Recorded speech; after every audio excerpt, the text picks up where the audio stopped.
بسم اللہ الرحمن الرحیم۔ 9th کلاس بایولوجی حیاتیات میں ہم نے چیپٹر نمبر 5 باب نمبر 5 خلوی چکر سیل سائیکل میں لاسٹ جو ٹاپک لیا تھا وہ ہم نے مابین مرحلہ لیا تھا، جس کو انگلش میں انٹرفیس کہا جاتا ہے۔ ٹھیک ہے، نیکسٹ جو ہمارا مرحلہ ہے وہ تقسیم کا مرحلہ ہے، اور اس میں جو پہلی ہمارے پاس تقسیم ہے وہ ہے مائٹوسس۔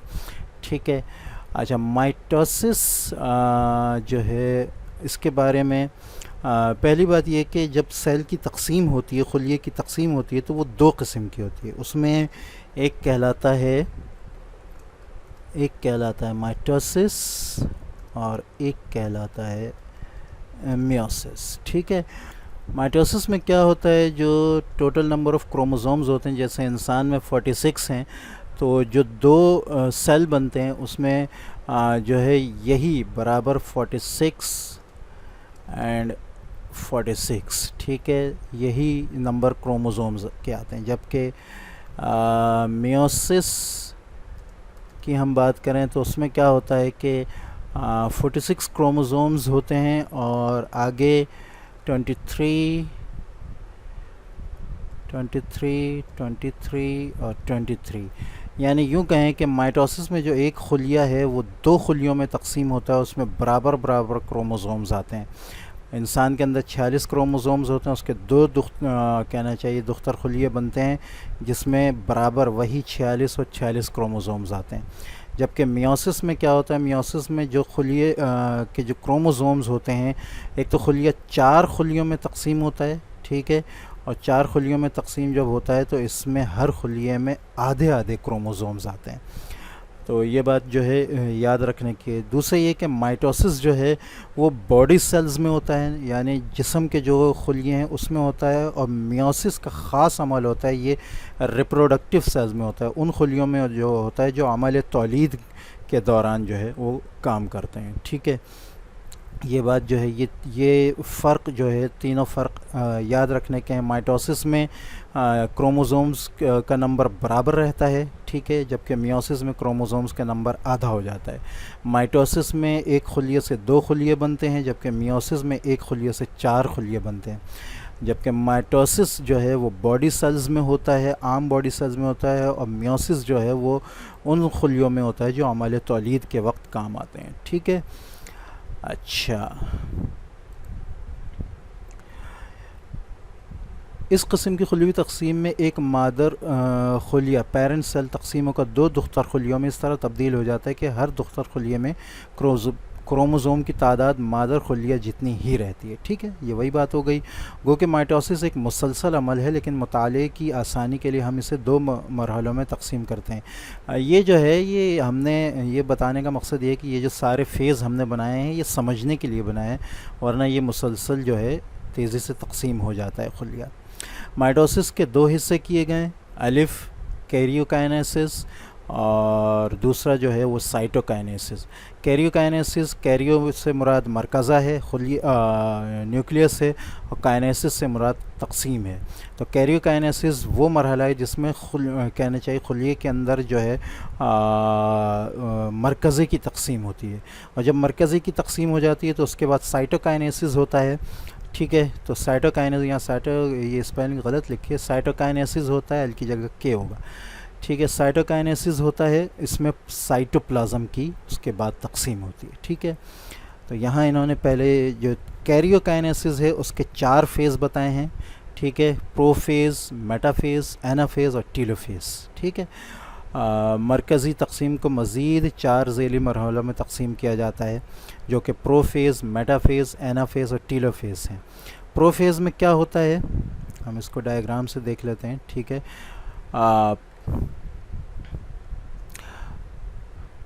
پروفیز کی ابتدا میں ہی کرومیٹن مادہ کانڈنس ہو کر واضح، موٹے اور بلدار دھاگے نما شکل میں ظاہر ہوتا ہے۔ ٹھیک ہے، جو پہلے کروموزومز کی جو تھوڑی بہت شکل تبدیل ہوئی تھی انٹرفیس میں، وہ مزید کانڈنس ہوتا ہے، مزید موٹا ہو کر ظاہر ہونے لگتا ہے اور نظر آنے لگتا ہے، اور مزید جو ہے واضح ہو جاتا ہے۔ ٹھیک ہے، اچھا، یہ دھاگے کروموزومز کہلاتے ہیں۔ کروموزومز یہ پہلے ہو چکے۔ اس مرحلے پر ہر کروموزوم 2 ایک جیسے دھاگے کرومیٹڈ پر مشتمل ہوتا ہے، جیسے کہ بتایا پہلے کہ پہلے اس کی شکل جو ہے اس طرح ہوتی ہے، اس کے بعد یہ اپنے ساتھ ایک اور جو ہے وہ ملا لیتا ہے، ٹھیک ہے، یوں یہ جو ہے اس کی نقل ہو جاتی ہے، ٹھیک ہے، یہ ایک ایک جو ہے یہ کرومیٹڈ ہے، اور یہ پورا کا پورا جو ہے یہ کروموزوم ہے، ٹھیک ہے، یہ ملا ہوتا ہے یہاں سینٹرومیئر سے، ٹھیک ہے۔ اچھا، یہ کرومیٹڈ ایک دوسرے سے سینٹرومیئرس پر چپکے ہوتے ہیں، ٹھیک ہے، یہی بتا دیا ابھی یہاں پہ۔ اب مرکزی جھلی آہستہ آہستہ غائب ہوتی ہے، سارے کام جو ہیں یہ پرو فیز میں ہو رہے ہیں، ٹھیک ہے۔ پہلی کیا چیز ہوئی، کرومیٹن مادہ جو کنڈنس ہوتا ہے، مزید واضح ہوتا ہے، دھاگے نما مزید موٹی شکل میں آ جاتا ہے، ٹھیک ہے۔ کروموزوم جو ہیں اپنی کاپی بنا لیتے ہیں جو کرومیٹڈ کہلاتے ہیں، یہ کرومیٹڈ سینٹرومیئر کے ساتھ جو ہے ایک دوسرے سے چپکے ہوتے ہیں۔ اب مرکزی جھلی، یہ مرکزی جھلی غائب ہونے لگتی ہے، ٹھیک ہے۔ اچھا، یہ بات بتاتے چلیں کہ یہ جو تقسیم یہاں بتائی جا رہی ہے، یہ جو ہے جانوروں کے خلیے کی تقسیم بتائی جا رہی ہے۔ جو نباتاتی خلیہ ہوتا ہے اس کی تقسیم تھوڑی سی مختلف ہوتی ہے، اس کو ہم آخر میں دیکھیں گے۔ جانوروں کے خلیے میں موجود سینٹریول تقسیم ہو کر ایک دوسرے مخالف سمتوں میں حرکت کرتے ہیں، یہ سینٹریول تھے، ٹھیک ہے۔ یہ بھی تقسیم ہوتی ہے، یہ دو ہوئے، یہاں سے کہنا چاہیے ایک جو ہے دوسری طرف جانے لگتا ہے، ٹھیک ہے۔ اچھا، حرکت کرتے ہیں، پھر اسپنڈل دھاگے، یہ اسپنڈل دھاگے بن رہے ہیں، ٹھیک ہے، یہ کروموزوم کو الگ الگ طرف کھینچنے کے لیے بنتے ہیں، اسپنڈل فائبر کہلاتے ہیں۔ اچھا، یہ بات یاد رکھیں کہ نباتاتی خلیے میں سینٹریول نہیں ہوتے، لیکن اسپنڈل فائبر بنتا ہے۔ وہ کس طرح بنتا ہے وہ ایک الگ بات ہے، اس کو سینٹریول نہیں بناتے، ٹھیک ہے۔ بہرحال اس کے اندر اسپنڈل فائبر بنتے ہیں، اور کروموزوم جو ہے اسپنڈل فائبر کے ہی ذریعے دونوں سمتوں میں جاتے ہیں، ٹھیک ہے۔ تو یہ سینٹریول ہے جو ایک ہو کر ادھر آ گیا ہے، ایک دوسرے سائڈ چلا گیا، ایک اس سائڈ آ جائے گا، ٹھیک ہے۔ اس کے بعد ہمارا جو نیکسٹ فیز آتا ہے وہ ہے میٹا فیز۔ اچھا، یہاں یہ دیکھ لیں کہ مرکزہ ہے اس کی جھلی جو ہے وہ غائب ہونے لگی ہے، کروموزوم جو ڈبل ہو کر آ گئے ہیں، مزید واضح ہونے لگے، سینٹرومیئر جو ہے وہ ادھر آنے لگا، ایک ادھر آ جائے گا، ایک دوسرے پول پہ چلا جائے گا۔ اب میٹافیز میں کیا ہوگا، اس مرحلے میں ہر کروموزوم اسپنڈل کے استوائی حصے پر ترتیب سے منتقل ہو جاتے ہیں، یعنی یہ تھے، ٹھیک ہے، یہ ادھر آیا تھا پرو فیز میں۔ اب میٹا فیز میں کیا ہوگا، یہ سارے کے سارے کروموزوم بیچ میں ایک لائن پر آ جائیں گے، یہ لائن پر، ٹھیک ہے۔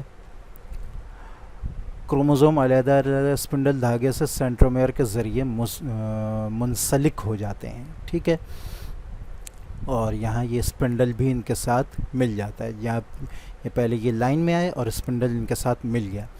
اس کے بعد آتا ہے اینافیز۔ اینافیز میں کیا ہوتا ہے کہ یہ جو جوڑے بنے تھے کروموزوم کے، جو کرومیٹڈس تھے، وہ ایک ایک کر کے ایک ادھر اور ایک ادھر کھنچ کر جو ہے وہ جانے لگتا ہے۔ یہ جو ہے سینٹرومیئر سے جڑے ہوئے تھے، ٹھیک ہے، سینٹرومیئر سے جڑے ہوئے تھے، سینٹرومیئر سے یہ کٹ جاتے ہیں بیچ سے، اور ایک حصہ ایک طرف اور دوسرا حصہ دوسری طرف جانے لگتا ہے، ٹھیک ہے۔ یہ اینافیز میں اس مرحلے میں اسپنڈل دھاگے سکڑنا شروع ہو جاتے ہیں، کروموزوم کے کرومیٹڈ علیحدہ ہو کر مخالف سمتوں میں حرکت کرنا شروع کر دیتے ہیں۔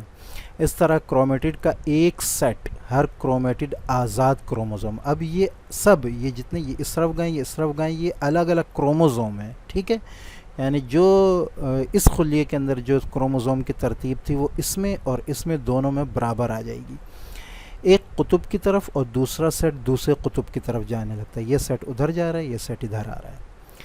ٹیلوفیز میں کیا ہوتا ہے، یہ وہ مرحلہ ہے جہاں ہر کرومیٹڈ اب کروموزوم بن چکا ہے، اپنے قطبوں پر پہنچ جاتے ہیں، اپنے اپنے پول پر پہنچ جاتے ہیں، اور ان کی حرکت بند ہو جاتی ہے، ٹھیک ہے۔ ہر قطب پر ایک جتنے کروموزوم آتے ہیں ان کی تعداد مادر خلیے کے برابر ہوتی ہے۔ اب مرکزی جھلی آنا شروع ہو جاتی ہے، ان کروموزوم کے چاروں اطراف دوبارہ تشکیل پاتی ہے، اس طرح ہر خلیے میں دو دختر مرکزے یعنی نیوکلیائی آ جاتے ہیں۔ اب اس کے اندر جو ہے الگ مرکز آ گیا، اس کے اندر الگ مرکز آ گیا، یہاں مرکزے کی تقسیم یعنی کیریوکائنیسس ختم ہو گئی۔ اب شروع ہوتا ہے سائٹوکائنیسس۔ سائٹوکائنیسس میں کیا ہوتا ہے کہ یہ بیچ میں جو ہے یہ سائٹوکائنیسس جو ہے یہ جو یہاں دکھایا گیا ہے یہ حیوانی خلیے کا، اس میں کیا ہوتا ہے کہ یہ اس طرح بیچ میں آنا شروع کر دے، یہ اس طرف آ رہے گا، یہ اس طرف آئے گا، اور آتے آتے بالکل کٹ کے بیچ سے نکل جائے گا، اور یوں اس طرح دو جو ہے ڈاٹر سیلز، دختر خلیے جو ہے وہ تشکیل پا جائیں گے۔ جیسے ہی مرکزی کی تقسیم مکمل ہوتی فوراً ہی سائٹوپلازم کی تقسیم شروع ہو جاتی ہے، اس پہ سائٹوپلازم بھی دو حصوں میں تقسیم ہو کر دو دختر خلیے بنا دیتا ہے۔ حیوانی خلیوں میں یہ عمل سائٹوپلازم میں ایک دھاگا پیدا ہونے سے ہوتا ہے، یہاں دھاگا پیدا ہوتا ہے، ٹھیک ہے، جو کہ باہر سے اندر کی طرف بڑھتا جاتا ہے۔ اس طرح ایک مادر خلیہ دو دختر خلیوں میں تقسیم ہوتا ہے، جبکہ نباتاتی خلیے میں یہ عمل خلوی دیوار کے بننے سے کس طرح ہوتی ہے؟ یہ جو ہے یہ پلانٹ سیل ہے، ٹھیک ہے، جب یہ دونوں مرکزے یا نیوکلیس اپنے اپنے سائڈ پہ چلے گئے، ٹھیک ہے، تو کیا ہوتا ہے، گولجی باڈیز جو پڑا ہے، گولجی جسمیے جو ہوتے ہیں وہ ایک خاص قسم کا جو ہے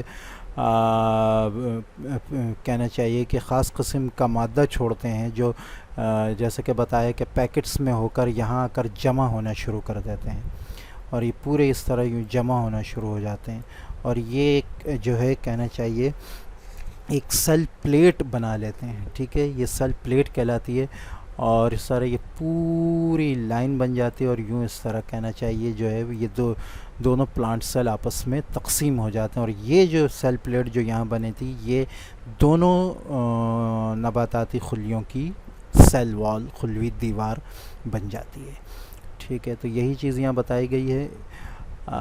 اس طرح ایک مادر خلیہ دو دختر خلیوں میں تقسیم ہو جاتا ہے، جبکہ نباتاتی خلیہ میں یہ عمل خلوی دیوار کے بننے سے عمل پذیر ہوتی ہے، ٹھیک ہے، اس طرح دختر خلیے ہو بہو اپنے مادر خلیے جیسے ہو جاتے ہیں۔ تو یہ پورا مائٹوسس کا وہ تھا، کہنا چاہیے کہ کس طرح مائٹوسس ہوتا ہے، اس میں اس کے دونوں کہنا چاہیے تقسیم، کیریوکائنیسس جس میں مرکزہ تقسیم ہوتا ہے، سائٹوکائنیسس جس میں سائٹوپلازم تقسیم ہوتا ہے، پھر کیریوکائنیسس کے چار حصے، پروفیز، میٹافیز، اینافیز اور ٹیلوفیز چار، اس کے بعد سائٹوکائنیسس، ان سب کا تفصیلی جو ہے وہ ذکر تھا۔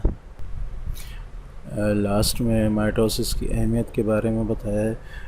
مائٹوسس کہاں کہاں ہوتا ہے، اس کی اہمیت کیا ہے؟ مائٹوسس جانداروں میں اہم کردار ادا کرتا ہے۔ یہ عمل جانداروں کی نشوونما اور بڑھوتری کا باعث بنتا ہے۔ نشوونما یعنی نشوونما ڈیولپمنٹ جو ہے وہ خاص طور پر اس وقت ہوتی ہے جب ایک نیا بچہ ہوتا ہے، اس کے نئے اعضاء بن رہے ہوتے ہیں، ٹھیک ہے، تو یہ جو ہے یہ مائٹوسس کا عمل یہاں ہو رہا ہوتا ہے۔ اور گروتھ کا عمل جو ہوتا ہے وہ مطلب عمر تھوڑی زیادہ ہو جاتی ہے، ٹھیک ہے، اس کے بعد مزید چیزیں جو بن نہیں رہی ہوتی بلکہ بڑی ہو رہی ہوتی ہیں، تو یہ جو ہے یہ عمل بھی جو ہے یہ مائٹوسس میں ہوتا ہے۔ ڈیولپمنٹ اور گروتھ میں فرق تھوڑا سا یہ ہو سکتا ہے کہ ڈیولپمنٹ جو ہے اس میں نئی چیزیں بن رہی ہوتی ہیں، جبکہ بڑھوتری میں جو ہے پرانی ہی چیزیں ہوتی ہیں اور وہ جو ہے مزید بڑھ رہی ہوتی ہیں۔ تو بہرحال یہ دونوں چیزیں جو ہیں یہ ان کے اندر جو ہے جو چیز بنتی ہے، جس پروسیس کے ذریعے اس کے اندر جو ڈیولپمنٹ اور گروتھ بڑھتی ہے وہ مائٹوسس ہوتا ہے۔ اچھا، کچھ کو چھوڑ کر ہر قسم کی غیر صنفی تولید اے سیکشل ریپروڈکشن، جس میں یعنی سیکشل ریپروڈکشن کے علاوہ جو پروڈکشن ہوتی ہے، ریپروڈکشن ہوتی ہے، تولید ہوتی ہے، اور اسی طرح نباتاتی تولید جو ہے یہ بھی مائٹوسس کی وجہ سے ہی ممکن ہوتی ہے۔ نباتاتی تولید جیسے ہم بڈنگ وغیرہ کرتے ہیں، پودا وغیرہ لگاتے ہیں، تو اس میں بھی جو ہے وہ مائٹوسس کے عمل سے ہی جو ہے وہ گروتھ ہوتی ہے۔ نئے جسمانی خلیے جیسے خون کے خلیے بھی اسی وجہ سے بنتے ہیں۔ زخموں کا مندمل ہونا، جب زخم ہوتا ہے تو وہ اس کی ہیلنگ پروسیس جو ہوتا ہے اس کا زخم کا صحیح ہونا، وہ بھی مائٹوسس کی ہی مدد سے ہوتا ہے۔ جسم میں ہونے والی خلیات کی ٹوٹ پھوٹ سے ہونے والی کمی کو مائٹوسس ہی نئے خلیات بنا کر پورا کرتے ہیں۔ یعنی جب کسی جسم میں کوئی بھی چیز جو ہے ٹوٹ پھوٹ جائے، وہ جب صحیح ہوتی ہے وہ مائٹوسس کے ذریعے ہی صحیح ہوتی ہے۔ اسی طرح پودوں کے اندر جو ہے جو تولید ہوتی ہے، یعنی جب بڈنگ وغیرہ ہم کرتے ہیں، ایک پودے سے دوسرے پودے کو لگاتے ہیں یا ٹوٹ جاتا ہے وہاں نئی شاخ وغیرہ نکلتی ہے، وہ بھی مائٹوسس کے ذریعے ہی ہوتی ہے۔ اس کے علاوہ اے سیکشل ریپروڈکشن جو ہے جس میں میل فیمیل گیمیٹس نہیں ہوتے، وہ ریپروڈکشن بھی جو ہے وہ مائٹوسس کے ہی ذریعے ہوتی ہے، اور جانداروں کے اندر نشو و نما بڑھوتری کا عمل بھی جو ہے وہ مائٹوسس کے ذریعے ہی ہوتا ہے۔